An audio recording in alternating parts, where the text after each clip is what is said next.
জলপরি ও কাঠুরে। এক বনে বাস করত এক গরিব কাঠুরে। কাঠ বেচে তার সংসার চলত। একদিন কাঠুরে নদীর ধারে কাঠ কাটছিল। হঠাৎ কুড়ালটি পড়ে গেল নদীতে। নদীতে ছিল অনেক স্রোত ও কুমিরের ভয়। ভয়ে সে নদীতে নামতে পারল না। কুড়াল কেনার টাকাও ছিল না। তাই মনের দুঃখে সে কাঁদতে লাগলো। এভাবে কিছুক্ষণ কেটে গেল। হঠাৎ নদী থেকে উঠে এলো এক জলপরি।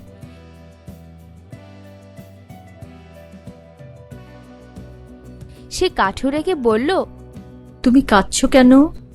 কাঠুরে বলল, আমার কুড়ালটা নদীতে পড়ে গেছে। জলপরি বলল, তুমি কেঁদো না, আমি দেখছি।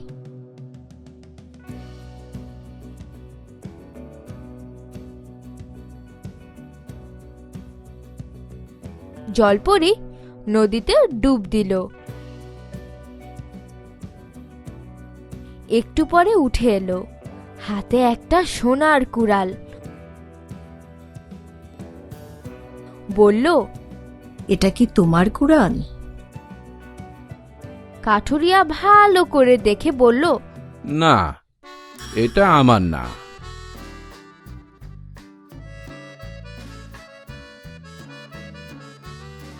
জলপরি আবার পানিতে ডুব দিল।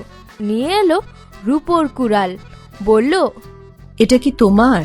কাঠুরিয়া দেখে বলল, এটাও আমার না।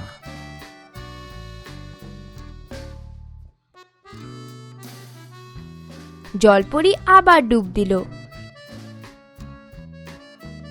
এবার লোহার কুড়াল নিয়ে এলো।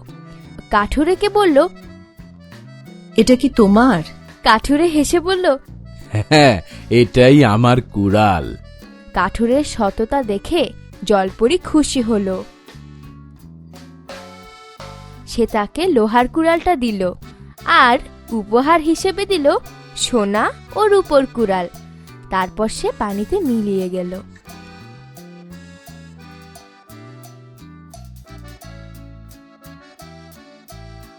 সোনা ও রূপোর কুড়াল বেচে কাঠুরে অনেক টাকা পেল। তার দিন কাটতে লাগলো সুখে।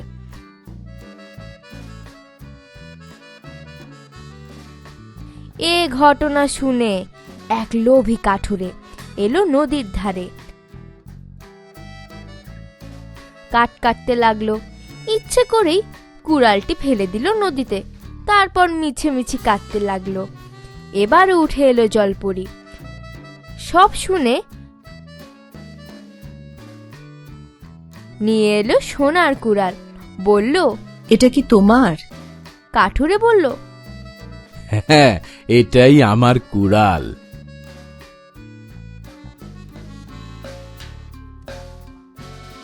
শুনে জলপরি খুব রাগ হলো। টুপ করে নদীতে ডুব দিল। আর এলো না। সন্ধ্যা নামলো। লোভী কাঠুরে অনেকক্ষণ বসে থাকলো। মনের দুঃখে বলল, লোভ করে নিজের কুড়ালটাও হারালাম।